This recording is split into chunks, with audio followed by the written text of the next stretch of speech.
So that's when I had gotten into mindfulness meditation myself a few years prior to that, and realized how much it helped me with my own stress level and my own ability to manage my my emotions and my behaviors and my stress levels, etc. So I began teaching that to children in inner city charter schools, and eventually founded CALMA, which is Calm and Loving Minds Achieve, which is a program for educators to use to teach these skills to students in the classroom. I have that program in a couple schools still in Texas, St. Patrick's here in Louisville, St. Aloysius, St. Bernard, and they use that program school-wide. But eventually I got back to being in schools again, so right now I'm serving, the program is running in those schools, but also I'm serving as a school counselor for St. Elizabeth Catholic Charities in Southern Indiana, and just love the work with the kids. We've taken a lot of what I do professionally into our home, and then Jimmy's taken a lot of what he does in coaching businesses to mitigate chaos into our home as well. So that's kind of what we're going to talk to you all about today, is how to take all of that and hopefully mitigate some chaos in your own homes by creating systems and teaching your kids skills that they very much need to manage themselves. So you're probably wondering why I'm talking when she's here, because she's the expert on this, but I did have the fortunate experience to work with the faculty. I love the Earth and Spirit Center. Does anybody know about the Earth and Spirit Center? So I went to their Meditation 101 class. I recommend it to everybody. So I've been affiliated with them. Nellie's worked with them at the Earth and Spirit Center, just down on Newburgh Road. And I was connected with them, and then when Collegiate actually came to the Earth and Spirit Center for training, I had the relationship too, so we kind of co-facilitated that summer training. And that was kind of my first introduction to Collegiate, and I fell in love with it. Like, I wish I would have went to Collegiate, but we live in Southern Indiana, and we're kind of baked into the Southern Indiana school districts, but this is an amazing place, so thank you for inviting us to come speak. I'll jump in. So I'm a business coach. Nellie mentioned I was in the Air Force, so most of my life was spent doing math. I went to Indiana University, majored in mathematics, got a master's in more applied math, doing processes and data and scorecards and analytics, all those hard skills. And then fast forward, I ran a construction company here in town. We renovated VA hospitals around the country, and so I had the experience of being like in a profit and loss business and making those kinds of decisions and bringing those hard skills, which I thought was going to make life easy. But actually, the biggest challenge was all the soft skills. But luckily, I've been married to Nellie for over 10 years, and I'd picked up a lot of this mindfulness and the neuroscience of what's going on in our brains and stress. And so when our small business was overwhelmed and chaotic, I started leaning into a lot of the stuff Nellie had been telling me about, in the evenings. And so we went all in. We hired a business coach, more of a life coach. Her name's Stacy Vicari. She's actually coaches a lot of, does anybody know Stacy here? Yeah, she's amazing. So I've been coached by Stacy for 5 years. So between Stacy and Nellie kind of helping me and our owner of our construction company, we started to bring a lot of these concepts we'll talk about today to our small business. And that our business wasn't allowed to grow because we're a service-disabled, veteran-owned small business. So once we got the chaos out of our business and was running really well, I had the opportunity to start coaching other small businesses with that extra free time, and it just evolved to full-time coaching probably 2 years ago. So I've been with Heine Brothers for a couple years now, so going there about twice a month, 2 hours twice a month, which I'll touch on some of why I do that with clients and how it applies to what we're talking about today. The other one people might have heard of is Burn Boot Camp. They're like a women-oriented fitness. I think they're about to have a Super Bowl commercial next week, so that's been a fun one. But I've been working with all these small businesses and then just passing along the experiences I had. And I made a ton of mistakes growing our small business. And so now it's like, how do I pass those lessons learned on and then, to them? And so my goal is to send the parents of the small businesses home less strained, with more resiliency so that they can show up better at home. Because, if we're stressed at work, we're probably going to bring that stress home to our families. So this is like a quick snapshot of what I do, because these growing small businesses are just full of chaos. So the goal is like, how do we use some of the hard skills, but a lot of the soft skills too, to get this chaos out of our small businesses and organizations. And so I'm sure you can imagine, like, we got data everywhere, so scorecards and competencies, like what do people need to be trained on to grow and develop. There's a lot of process work. I work a lot with people on time management. That's actually something the Earth and Spirit Center and I really focused on with collegiate was time management. So we'll talk about that a lot today too. Seat profiles, that's like personality profiles. So like we've done them all. We've done Enneagram and Myers-Briggs and Predictive Index and Culture Index. So, you know, they're all great. So I've tried to bring those so that helps with some of the self-awareness and trying to predict what challenges we're going to face, whether at home or in our small business. Like we use it in our marriage coaching that we get too. And then compensation, obviously we won't talk about that a lot today, but like these are all the things swirling around an organization and a business that can start to create chaos, especially as you grow and add head count. And I was actually thinking, it's kind of like, you know, first there was just me in the Air Force. That life was pretty easy to manage, you know, a bachelor. And then I got married, and then we have a kid and another kid and a dog. So it's kind of like a small business in a way. We're like growing our families, and I'm sure our oldest is only 8. So I'm told that as they keep getting older, there's more and more sports and plays and extracurricular. So there's even more kind of chaos creeping into our homes. So very similar to the chaos that creeps into a small business as they increase revenue. So I found that a lot of the tools were applicable both at home, you know, and in the small business or in the small organizations.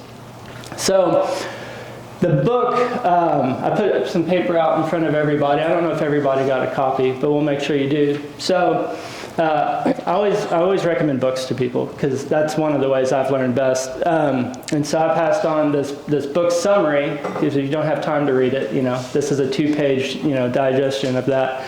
The book's called Action Potential. And so I was meeting with a new client. She's very similar to Nellie. She's out of New York City. She coaches a lot of families and kids, probably like you and your kids, in New York City. So a lot of high-functioning families, kind of overwhelmed with a lot of activities. And so she comes in and does a lot of this executive functioning coaching. And during COVID, she accidentally grew her small business. Like it was meant to stay this small thing, but with COVID and the virtualness of how everything went, she could scale her business and record videos and meet with more people. So she had accidentally grew this huge business, and now she's overwhelmed, which is kind of ironic because she's the executive functioning coach. But she's very humble, and it's great. And she's like, hey, I need help from a business coach. She knows how to do it, you know, on herself and on her immediate clients, but she's having trouble scaling this small business. So we had our kickoff meeting, and I was telling her about what I do. I was kind of walking her through this kind of slide, and she goes, oh, you're basically like an executive functioning coach for small businesses. And I was like, I'd never thought of that. I've heard Nellie talk about executive functioning and the prefrontal cortex and the amygdala and like fight or flight and all those kinds of things because she gets into the neuroscience.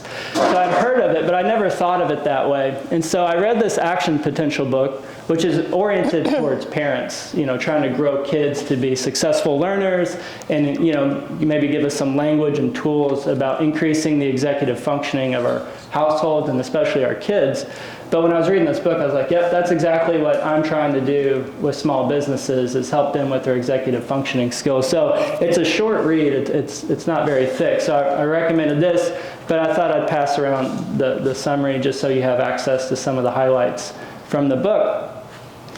And so this is the first thing I did when I got off the call. I was like, I want to go with that doctor. I wanted to see what the definition of executive functioning is. So this is the definition. I got 2. This is Center of the Developing Child out of Harvard. So the phrase executive function refers to a set of skills. These skills underline the capacity to plan ahead. You know, we all do that as families and organizations. Meet goals. I think we're all trying to do that. But how do we display self-control along the way so we hit our goals and we do all the activities it takes without getting too distracted, which is following multiple step directions, even when interrupted, and staying focused despite distractions. So I'm sure we can all imagine our kids struggle with that. I struggle with that. My organizations I work with struggle with that. I'm sure this resonates with a lot of you. So I really like that definition, just to set the stage of what is this executive functioning topic and how does it relate to stress and anxiety and the structures and systems we'll talk about. This is straight from the Action Potential book. And we can get a copy of these slides. Jim has them, and we can send them out for sure. So to deliberately solve a problem, one needs to do several smaller things in a specific sequence. Identify what needs to be accomplished, so starting with the end in mind is kind of how I see that. Devise a plan to accomplish that. carry out the plan, and back to self-control and like staying on track to carrying out that plan, and then evaluating the success of the attempted solution or the failures, because as you try to achieve your goal, you might put in a plan that falls apart. But how do we bounce back and come back to that plan, maybe make some tweaks and have some flexibility so that we still achieve the ultimate goal along the way? So I love these two definitions just so we all kind of have a common language around like what is this thing called executive functioning that we're trying to instill in ourselves and our kids. Any questions? I don't know if y'all do questions in these kinds of places. So, and I'm a math major, and so I love formulas. So anytime you give me a formula, it's like, okay, I have something to work with. So action potential lays out a nice formula for like, okay, well, how do we cultivate? It's like, so what? That's a great definition. So what do I do about it? So I love this. So it's working memory plus self-control plus mental flexibility gets us, it kind of creates the conditions for that executive functioning that we're all trying to cultivate in our kids and ourselves and our homes and our organizations. So what I was going to do is just quickly break down each of those words just to give us, again, common language. But then, like, so what? Like, let's jump into the tools. And that's where I was going to focus most of today is, like, so, like, what are the systems that we could start to think about? And there's a bunch out there. I'm just going to hit the few that we've, integrated into our family that have really worked. Thanks to, again, Nellie and some of the businesses I've worked with and the ideas that come out of the business world, our life coach, Stacy, and, like, some of the tools that have helped us. Not that those are going to work for you necessarily, but get your brain going and juices flowing about, well, what systems maybe your family could adopt to work on these three sections to increase the likelihood for the executive functioning to take root. So action potential, the author defines working memory is simply the ability to mentally hold and retrieve information. So it's like a little bit of short-term memory, but it kind of goes beyond that. And she talks about this is probably the most important part of executive functioning. So we'll probably spend more time on this one than the others. And the analogy I liked from working memory that she gives is like picture like a bunch of whiteboards and you're writing down all the things in your life, your kid's life, from school to sports to your parents to your siblings to birthdays, anniversaries, your work obligations. Like you're filling up all these whiteboards with all the stuff you need to do to be successful in all those different areas of life. But our working memory is super fragile. Like it is easily taken over by distraction. That could be external distractions, people stopping by your house, your desk, wherever. And it's also fragile just to your own thoughts, which will tie into like some of the tools and why I really wanted Nellie to be here. Because if working memory is kind of the most important and it's the most fragile, like how do we protect our working memory? So we'll talk a little bit about some systems around working memory. Self-control is the next part of the formula. So self-control is the ability to resist several thoughts or actions to focus on one. So the organizations I coach, they're usually led by, we call them a visionary, and they have all these great ideas. So they're constantly being distracted by all their next good ideas and several thoughts. But the problem is they oftentimes haven't completed the last good idea that they put in, and it can start to cause frustration on the team, and all these new activities coming in can overwhelm an organization. Well, it's very similar, I'm sure, to our homes. We got all these activities coming in. How do we stay focused? How do we even know what our goals are, one, but then how do we stay focused on those goals so that we actually achieve them? So we'll talk a lot about self-control. That's probably when I'm going to hand it off to Nellie, because that's where I think she's definitely the expert. And then the last part of the formula was mental flexibility. So this is the ability to consider multiple ideas and see different perspectives. So I kind of see this in two parts. So my grad school was all about decision analysis. And so it's like, how do you structure a decision? What is your objective? And then how do you consider multiple competing alternatives? And then how do you pick one? So I like that when it comes in, like, how do we teach our kids to like, okay, well, what's your objective? Let's not talk about all the activities you could do, but what's the objective? And then let's consider multiple alternatives. So that, I know that's going to be challenging. Like I think about like, how am I going to teach that to an 8-year-old? But I think there's things we can do. So, and then the other part of this I like, other than just like helping our kids, like what are our objectives and like what are different strategies you could take to meet that same objective? And that's where I think it will get their brains going about considering multiple ideas that are, helping them achieve their goals. Then the other part is seeing different perspectives. So the businesses, like when I was in it, and I coach, and Nellie and I, we love this concept called nonviolent communication. I don't know if anybody's heard of nonviolent communication. Yeah, it's a great book. It's kind of like, it's for grown-ups, really. It's kind of like a college class, but it's all about empathy. And so that's another tool that we won't talk about as much today, but I put it in kind of the final slide of a great book. But it's its own class if you wanted to really dive into nonviolent communication. But I saw that as like, how do we have empathy as we navigate this executive functioning and consider other people's needs and perspectives as we're trying to, assemble our goals and plans as we go through life. So those were the three definitions. The paper in front of you goes deeper, a few more bullets into each of those three areas of working memory, self-control, and mental flexibility. So again, just common definitions, executive functioning, and what makes it up. How do we cultivate these things to create the conditions for a high level of executive functioning? That's kind of what we'll talk about next. And then, Nellie didn't see this slide last night, so she probably has a much prettier slide than this. But the concept of prefrontal cortex and the amygdala, and I'll probably butcher this, and she'll correct me if I'm wrong, but when we're trying to increase our executive functioning and use it, we're trying to live out of our prefrontal cortex. But that can get hijacked really easy, right, with stress and anxiety. And so when we're feeling stress and anxiety, that's that fight or flight or freeze. Is there another one? Flight. Yeah. So when we're feeling that, we're probably going back into our amygdala. So the goal is to create the conditions where we're living in the prefrontal cortex more, and that's when we have access to a lot of this working memory and self-control and mental flexibility of considering alternatives. Like, that can only really happen when you're in your prefrontal cortex, but a lot of the times, you're living out of your amygdala, things are changing, you weren't prepared, there's stress, there's all this stuff going on. We go back down to the amygdala, and just to be conscious, and self-aware, which part of our brain are we in right now? And we're all going to go to the amygdala. So that's kind of like my segue into this quote I love. There's a great book called Atomic Habits. Has anybody heard of that? James Clear? So I love the book, but I use this quote the most often. So you don't rise to the level of your goals, you fall to the level of your systems. Because we're going to go around and set all these goals for ourselves, our kids, our organizations. But we're all going to go into the amygdala, and we're all going to lose access to those great parts of our executive functioning. So how do we put in systems while everything's calm and collected? I mean, I think of a Sunday morning. How are we looking ahead at the next week and getting ahead while everyone's calm and cool and collected, and we haven't been hit by the whirlwind of the week yet? How do we make sure we have good systems in place so when inevitably our daughter comes home because she got in a fight with her best friend, or she's not feeling pretty that morning and she's crying, like these have just happened this week. It's obviously she's in the amygdala, but she's a second grader. They have all this homework now. She's getting used to homework. She was in a play recently, so they have play practice every night. She's feeling overwhelmed with life. So how do we make sure when she is calm, we're talking to her about our systems and our goals and putting the plan together so when things start to fall apart, we have something to go back to.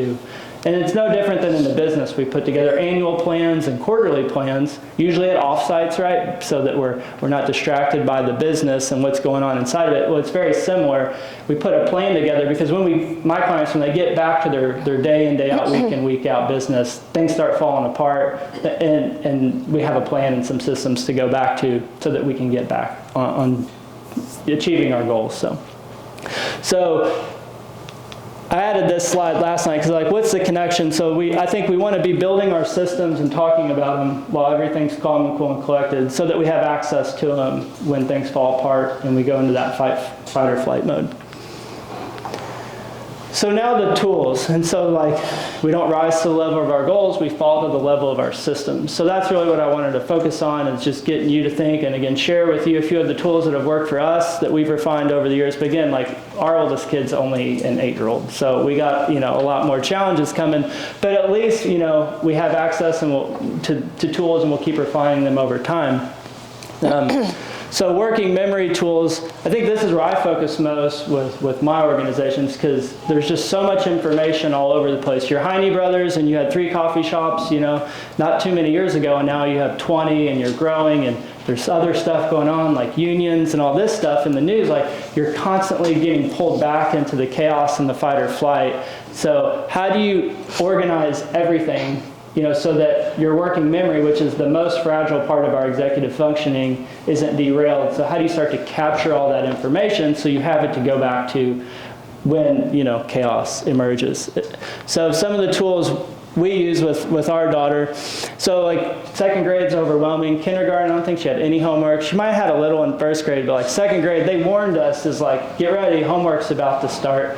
And so this is one of the simple tools. Like, how do we organize all this information that our daughter was trying to keep in our brain and we were trying to keep in our brain, but we can't? So similar to what I would do in a business is I sit down with my daughter and we say, what is everything you need to do this week and this month, and let's build a plan. So this is kind of going on a Sunday where we're, it's first day of February and we're looking ahead at February, and we make a new one each month, so we're able to have that mental flexibility and incorporate any lessons learned. So when this started, it was smaller, but the teacher keeps adding new things to the plate to kind of keep them growing and developing, kind of like mildly stressing them out. And then she keeps adding things to her plate. And so, reading for 20 minutes, that's easy. So she wouldn't really need a system for reading for 20 minutes. She loves to read Diary of a Wimpy Kid. It's almost like, put it down, we gotta hang out as a family. So we wouldn't really need a system for that because she already has the habit and the want it. So that one was easy, but we still include it just for good practice and building these habits. But it's the other things that she doesn't naturally do. It's really when the systems and the habits have to start coming in. No different than in a business. Most people gravitate to the things they like to do. So this has grown each month since September. We keep adding a new row. And I'm just guiding her. I just ask her, what are all the things you need to do? And she can pull out some of her sheets from her teacher, and we fill this up. Mom and Dad add meditate, so we're trying to get her into that, and it's 1 minute for every year old she is. And so that's not a thing she loves to do all the time, so we definitely want to build a habit. And then she added exercise, and I spelled it, not her, so I don't know how to spell. So she added that. I was like, cool, she wants to exercise twice a week. And I was like, I had no opinion on it. I just want to help her capture what her goals are, and then how do we build little systems around that. Then we talked about frequency. How often does she want to do it? How long does she want to do it? Some of these are dictated by the teacher. And then she planned that out. Like, I had no strong opinion. And it's really great because a month ago, she tried to do her journaling on Mondays. But when we came back to February, this comes into that mental flexibility. She's like, I really struggled in January with doing my journaling on Mondays. So I'm just asking her questions well, what made that hard? Well, she's at aftercare and there's all this other, this fun stuff. And so she goes, I want to try it on Tuesdays this month and see if that's going to be a better rhythm for me. So just trying to guide her, similar to a business. I don't know anything about how to run a coffee company. I just try to bring tools like this to help them organize all the stuff going on in their brains. This is that working memory. And how do we get it out of their brain into different tools if you're a business, but this kind of tool if you're an 8-year-old. So now, originally we just hung this on her wall in her bedroom, and she got the dopamine drip from checking things off. There's a lot of research behind that, just getting to check things off. But one of her other lessons learned this month was, I need another copy. I need it in my folder, because when I'm at aftercare, I can't remember, back to working memory, I can't remember what I'm supposed to do on a random Wednesday. So this month there was a couple of incremental improvements, but one of them was printing off a second copy to keep in her folder so that when she's at aftercare, she has this right in front of her. Another thing we want to do is share it with the key people in her life, like her grandparents who watch her on Tuesdays, her mom, because I was there when it was being built, so that we can all support her in this journey too. But this was her plan to help her with her working memory, trying to cultivate some executive functioning. Similar but different, this is an old school calendar, but I'm sure you get the gist. There's all these school calendars. Just same in businesses. There's all these conferences and events and deadlines and monthly financials and offsites and quarterly performance feedbacks. There's so many dates we got to keep in our head, let alone Valentine's Day, I'm working, and so how do we get all the dates out, at once, and the schools give us this, but then how do you get it into some type of calendar? So that, we haven't done this one yet. This is going to be the next evolution, is like getting the calendar from the school and the play she wants to be in and dance, and how do we, obviously I can do this on my own calendar, right? But that doesn't help her cultivate her own executive functioning skills and practice her working memory. We're big into time blocking. We do a lot of this, and I have her dance on my calendar, but how do I teach her to start doing some of these things too so she's more self-sufficient? So I've also done this. My nephew, he's at IU. He's like third year at Kelly School of Business. He's interned for me the last 2 summers, so he's doing all this. So he's starting to get all his syllabus out for all his classes and time block weeks and months in advance of when he needs to start projects. So he's already starting to lean into how do we use time blocking and calendar management. So I wish somebody would have taught. I didn't learn it until much later in adulthood. So these are some of the tools that I think could help create those conditions for excellent working memory. And how do we support that working memory, which is the most fragile, to distractions? And so that'll be kind of my segue to Nellie as she talks about self-control. Okay, thank you. Go to that. Okay, does anybody have any ways that you teach your kids self-control already? No? Deep breathing? What do you do? Just do it with them, or? Yeah, and just, have him try to calm down if he gets overworked. Yeah. Stressed out. Yeah. Take a deep breath and let's kind of look at it from a different perspective and try to figure out what's our end goal and how we're going to get there. Yeah, love that. Good. Yeah. There's something from positive discipline called the wheel of choice, like where he's kind of predefined 5 strategies he might try or regulate. Oh. Sorry, didn't know. So can you tell me more about that? I don't. So, like, breathing is one. Yeah. Sometimes he needs to walk away. Other ways, Sometimes okay, He needs to come to yeah. Bill for help. Sometimes he needs to go to, have alone time. But, it's visually represented for him. And I'll be like, nice. Your wheel of choice. Do you have that in his room? It's actually on our main level because most of our dysregulation occurs when the family is all together. So self-control is the ability to manage your own impulses, moods, thoughts, and behaviors. And that is it's actually a skill, being able to notice what your thoughts are that are creating your emotions and then your outward behaviors is a skill, and it's one that kids do not have. They're not born with this skill because the prefrontal cortex area of their brain doesn't fully, which is responsible for self-control and self-regulation, does not develop fully until we're in our mid-20s. So self-regulation is definitely a skill that can be modeled. If we're regulating ourselves, we're modeling how to regulate in those stressful moments when the amygdala has taken over. But it can also be taught, and I've learned to teach it mainly through mindfulness meditation.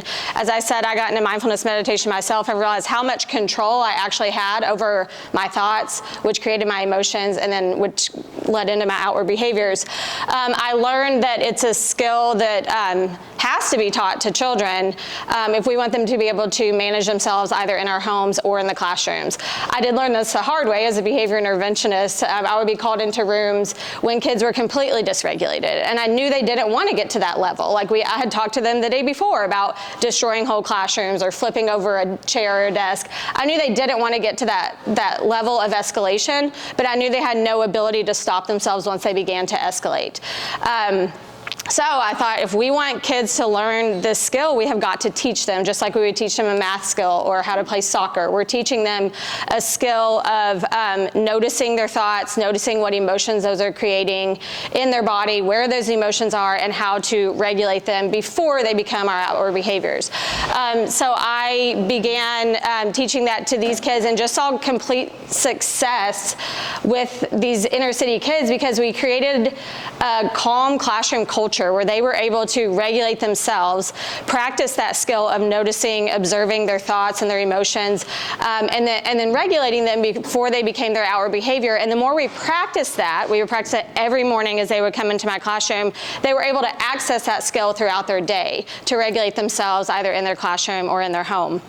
So I founded Calma just to give teachers like the language and the skills. I ended up training the whole staff at that school, but they were kind of like, okay, we get it. Like, we get that it's important. We see you teaching the kids, but like, what do we actually do in the classroom every single day? Like, I don't actually know how to teach this. So that's why I founded Calma and created these training videos for, there's a training for teachers, but then a video is played for the kids that explains what's happening in their brain cognitively, what's happening to them emotionally when we see these big explosive behaviors, and how meditation can help. And then it guides them through a meditation activity, and then where they're cultivating a skill, whether it's present moment awareness, self-regulation, neuroplasticity, like an ability to focus more, or empathy or gratitude. So they're cultivating that skill, and then it encourages them to use it throughout their day, and just ask them, how could that help you behaviorally? How could that help you emotionally? How could that help you in your relationships, academically, of course?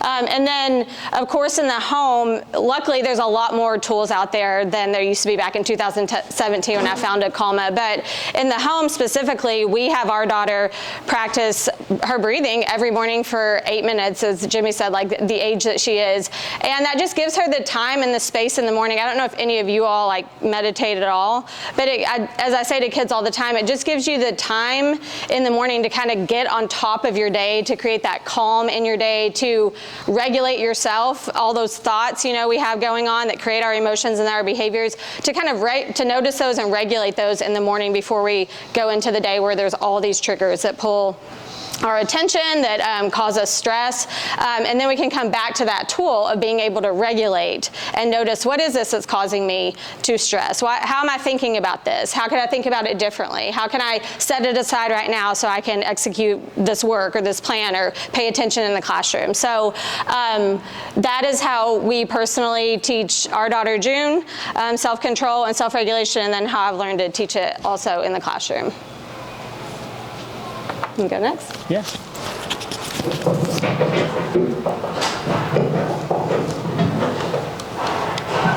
Sorry.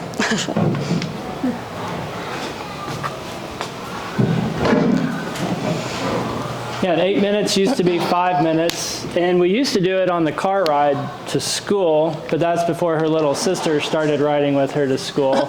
So it's great to have plans, but plans usually fall apart. And so one of the quotes I usually use is Dwight Eisenhower is famous for saying, like, plans are pointless, but planning is everything. So it's the act of putting goals together and plans, but usually those plans fall apart. So how do we have, and this kind of segues into the mental flexibility. So what do we do when our plans fall apart, and how do we have that mental flexibility to like consider different alternatives and try to course correct so that we get back on track to hitting our objectives? So yeah, it used to be 5 minutes in the car. That was easy for me to control. I put on some meditation music. She would do that for 5 minutes. It was a 13-minute drive. And then we would do gratitude. Like, let's list 5 gratitude things before we go in. How do we start off on a positive note? Well, that all gets blown up when you add a 2.5-year-old to the car ride. Like, she's trying to meditate, and the other one's like throwing stuff. I'm like, what are you doing? Open your eyes. It's like, so we had to flex. So, we had to just keep changing our family dynamics. One of the things I was thinking about when Nellie was talking, if we go back, this gets into the time management too. When June saw like Tuesdays and Mondays, and she started to do the math, she's like, I feel so overwhelmed just looking at it. And I was like, right, like, let's take a deep breath. Like, that's a lot. It was going to happen anyways. That's what I tell the organizations. Like, you were already doing all of this anyways. We're not adding a new thing. Now we're just getting you to be more aware of it and put a plan in place. So that was good. Like, she had a moment of panic when she's like, how am I going to? So then we had to work with her on time management a little bit too, because those minutes keep going up. And this 8 minutes used to be on a car ride that was already happening. So now it's like another 8 minutes out of her playtime or her family time or whatever. She would rather be reading. So this was kind of, I thought, a great segue into when I read Action Potential and read about mental flexibility. I didn't have a great tool off the top of my head, so I was going to skip it. But when Nellie and I were talking, one of the things our life coach had us start doing is the family meeting. And we resisted this I think she told us about it for 2 years or a year. We're like, that sounds great. Kind of like stop drinking sounded great too. And it's like, I can't have an 8-year-old and 3-year-old.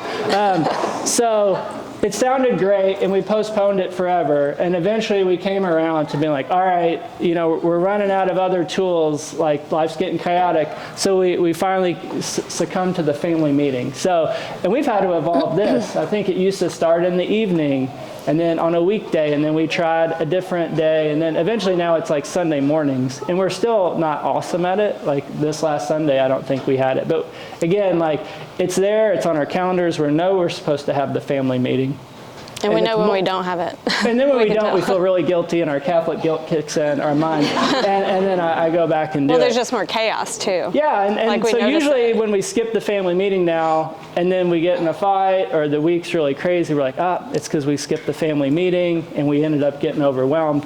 So we're by no means perfect. Again, these are just some of the tools that have worked and are starting to work for us. But to me, the family meeting is really when that mental flexibility. So you sit down with your kid or your organization or your family, and you put in goals and objectives. Then you work backwards from that to put in a plan and think about time management. Well, what do we do when it all starts to fall apart?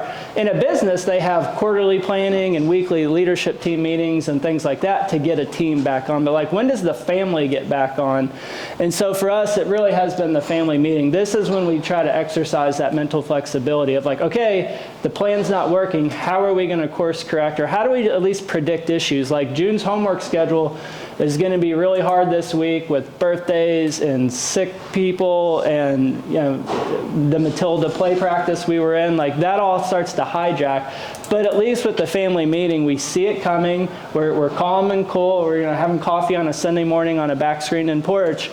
And we're anticipating the chaos, but we're still in our prefrontal cortex using our executive functioning instead of skipping the family meeting and then being hit with all that real time. And we're in our amygdalas and then fight or flight, mostly fight, And so it's like, how do we get ahead of that? So that to me has been the family meeting. So I've become a big fan of this, still not perfect, but I love sharing this with clients or just anybody. If you've tried it, great, good for you. And if you haven't, it might be something worth considering on this journey. So this is the agenda that our life coach had us come up with, and it's really worked. And one of our homework assignments in the near future is start to include June, our 8-year-old, not the 3-year-old. She's got to go play somewhere else. But start to introduce this to June too. So this is when we would bring in some of her weekly planning for her extracurricular activities, key dates, all her homework assignments. And she's not into projects yet, like I'm sure older kids get into, but I definitely imagine when projects come around like that span a whole quarter, like we're really going to need to add that to as one of the rows and build a plan of when she's working on that. So soon we'll bring her into the family meeting. Oh, there they are.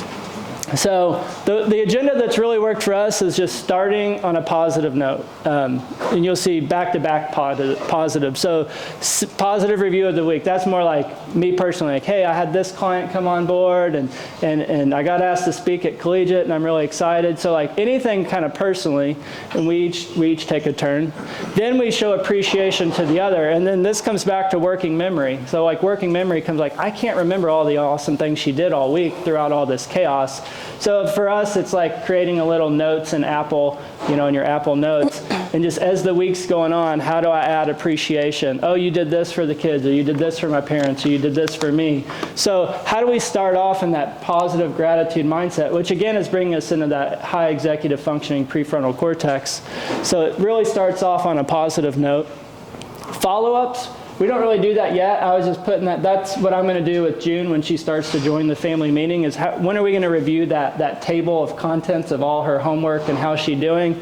So that's probably, something we'll check in on when we invite her to the meeting, following up on her plan.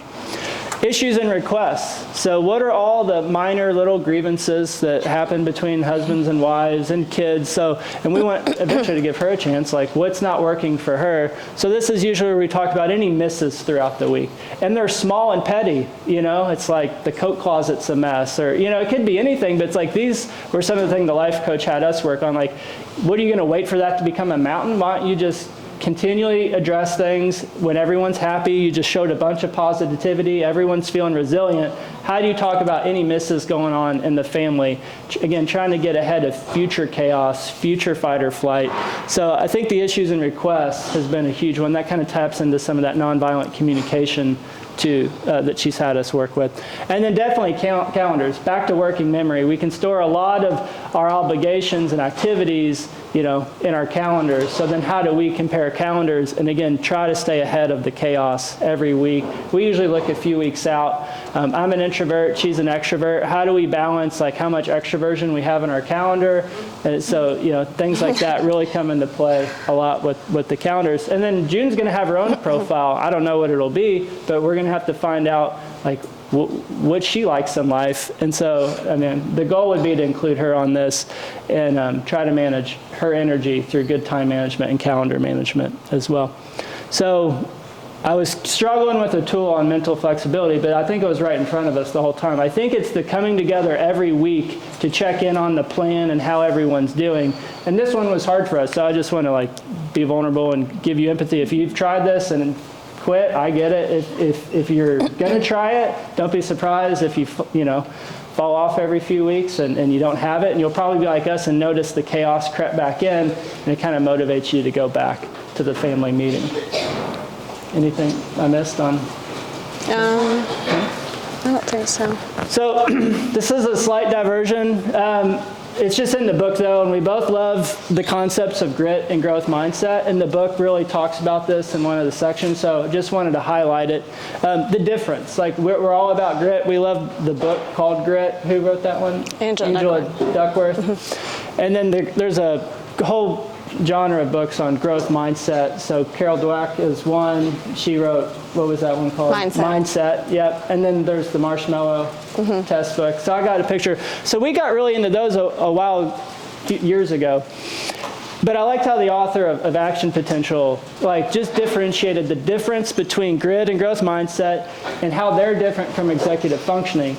And I'll let her kind of tell you more because she's the expert in the book if you choose to read it. But basically, grit and growth mindset are psychological, where executive functioning is neurological. And the point she's trying to make is you could have all the psychological grit you want and all the growth mindset you want psychologically. You could want to do these things and have that mindset. But if you don't have the neurological firings and workings in the brain of being in the prefrontal cortex versus the amygdala, these things can actually end up hurting you. If you have too much grit, but you just keep doing the same thing over and over again and it's not working, that's how she kind of explains, you need to balance grit with executive functioning. And if your plan's not working out, you still want that grit, but you need the mental flexibility to consider new alternatives and put a new plan together so that you don't just keep pushing that stone ball up the hill. I think that's a Greek thing or something. But and then she talks about growth mindset in a similar fashion of how, you don't want to have too much growth mindset without the working memory and mental flexibility and self-control. Because you might, keep growing and just keep changing things and not putting the best plans together as you're growing.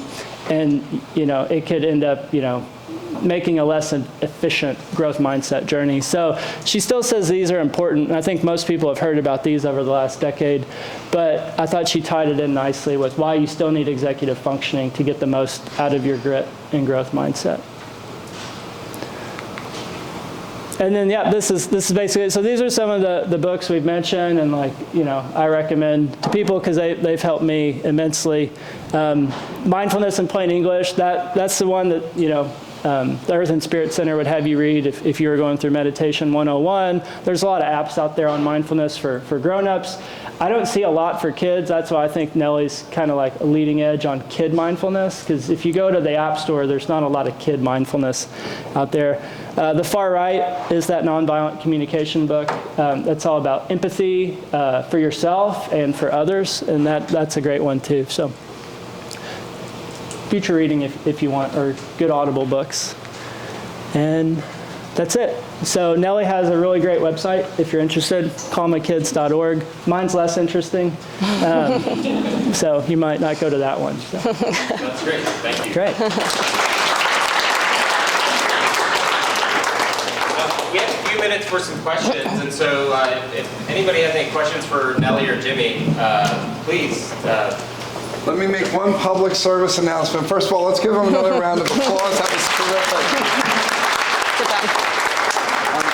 For all the parents of pre-kindergarten through 8th grade, when Nellie was talking about teaching the habit of regulation and understanding our emotions, we're doing that with a program designed at the Yale Center for Emotional Intelligence. It's called Ruler. And so all children pre-kindergarten through 8th grade are being taught the Ruler, and Ruler stands for Recognize, Understand, Label, Express, and Regulate Your Emotions. And it teaches children the science of emotions. So all of your children pre-kindergarten through 8th grade are being exposed to that. We started teaching it this year, and it's really exciting work. But when you were presenting it, it was so parallel to Ruler that I wanted to make sure that's very similar. that we're doing that. So you back to questions for the experts here. Yeah, that Ruler book, We both read it. the book's called Permission to Feel. Which is terrific. Yeah. It's a great book. That was actually my gateway drug into all this. When Nellie was reading Permission to Feel, I was feeling frustrated running that construction company. I read the book and I was like, oh, this is all the same stuff that's going on in our organization and inside of me. So actually, the feelings matrix, which is like high energy, low energy, high pleasantness, low pleasantness, was one of the first tools I brought to the construction company that got the most eye rolls from superintendents and project managers, like Permission, but that was a great book, and I know Nellie's a big fan of Permission to Feel and the Ruler program. So thanks, Rob. Yeah. Something that we've seen from the military side, and I appreciate your service as well, and something that my wife and I have seen with ours, and some of you may have seen with yours, is the self-sabotage aspect. So putting things into place, putting things on calendars and all that stuff. Obviously, like, there's going to be awareness of like adjustments and things like that with the executive functioning, shifting when things don't work. But at what level, and no, this might be more for you, when you're watching your kid sabotage themselves, like they know, you explain through it, you walk through it, put it on a board, all that stuff, and they just simply like bulldoze past it like, time and time again. And they see the consequences, they know it, but still it's that frustration of like, we went through this, like we went through it multiple times, like what are some strategies? Yeah, just getting down to like the root cause of what's happening with them, that they're wanting to self-sabotage. I don't know what that answer is, but I'm sure you've tried to figure that out, but there's a reason they're self-sabotaging, and what is that reason? If you've created a great system, they know it, they know the plan, they've worked with you on it, why, figuring that out, that might take, a therapist, mental health professional. Do it? This is what we're working through. If you all had kind of run into that and seen some useful strategies. Oh yeah, I mean, as a school counselor, I run into that a lot. And you've got to figure out what that is, what the reason is. Just to build on that real quick, I mean, I would just say that based on my background's in counseling, mental health, and school, and I would say that I think Nellie's right. It's like sometimes just bringing awareness to that, right, and giving it some language and definition so that when you see it happening, giving them the words and helping them identify, like, this is what is happening, or you had a great plan and then you started to kind of, you blew through that plan, or you knew what the consequences on the other side were going to be. But just talking that through and trying to bring some awareness to that self-sabotage, and also some normalcy to it, right? Like, we as human beings, we all do this to ourselves, right? Like, we're not immune from self-sabotaging. We all like lay out the best plans, and then those plans kind of fall apart. And it's like, we can teach a process or talk through a process with our own kids about how do you bring awareness to it, how you deconstruct it, how you try to better understand it. So again, you can fold in some of the tools, that the mental flexibility and stuff like that at a calm time when that prefrontal cortex is working and accessible to try to deconstruct and talk about that self-sabotaging. But it's a real thing. We all deal with it, and I think our kids do too. And so the more you can kind of talk to them about that when they're able to access that prefrontal, not right in the moment as they're like upset about it. You know what I mean? So.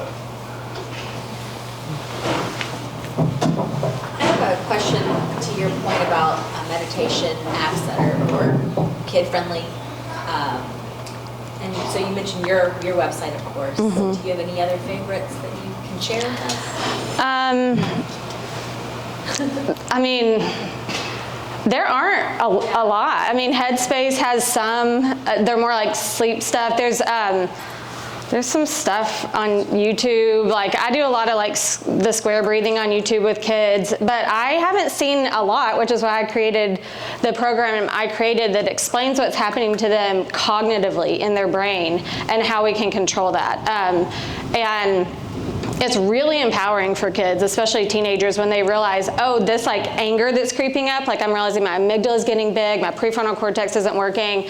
And then they actually practice breathing and can control that in the moment. It's like a superpower. I've had so many kids learn this skill that come back in and they're like, I really did that when I was fighting with my dad yesterday. And it's like, whoa, I can control that. So I wish there was more out there. Like sometimes I have a couple videos, you know, and they're animated, and but I wish, like so many times I'm like, I wish there was a better video, like a video to explain this concept better than I am doing like verbally with them. Because sometimes when you see it and see what's happening in the brain, it's really cool. So maybe that's next steps. We'll We're see. exploring that with Mindful Schools and a couple other organizations. Little Flower Yoga teaches mindfulness in that capacity. Mindful Schools are also another great resource for that. And I'll share with the group too, the Healy's turn melons, but there's something called Zenable. Have you heard of that? It's a little turtle that has meditation recordings on it. So that's one thing we've been using in our home too. You can get it online. And I'll just share, I use Little Renegades cards, mindfulness cards, and there's some that are animals and like emotions, and so it's a way to sort of raise awareness of their emotions. You can turn them into animals, build a relationship with them, and so works really well starting with the super young kids, but even my 11-year-old still enjoys tapping into it that way.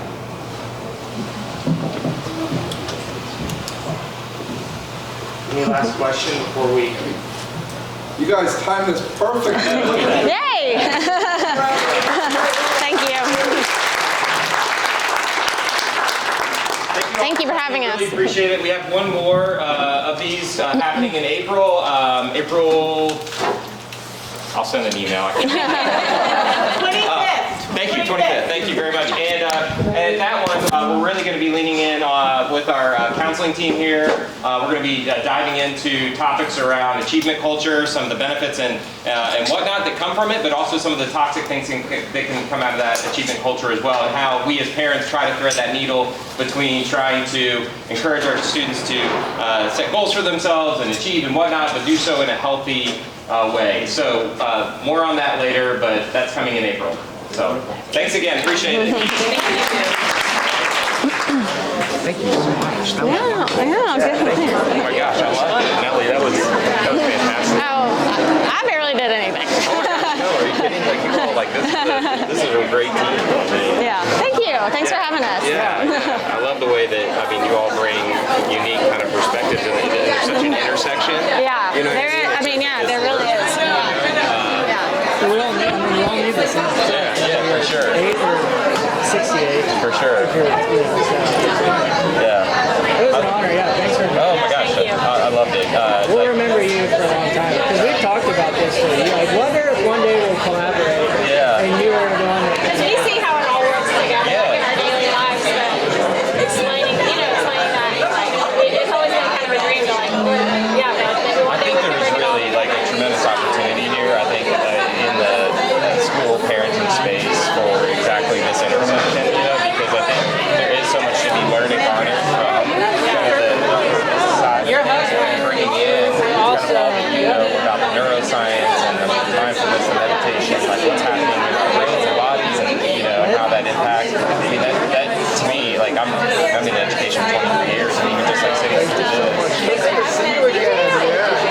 It was like, I'm thinking lots of things, right, about like, and so much of it too is like, is not only having the tools, but then also having the consistency around the tools and getting support from each other within your family when you break from that routine, right, and those habits, because that's normal, like, we're going to do that, and like, how do you... Jimmy's so good, like, he's like, with that non-communication formula, he's so rigid about formulas and math, like, it's almost like a requirement.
version of it. You know, we don't call it that, but like, you know, but what we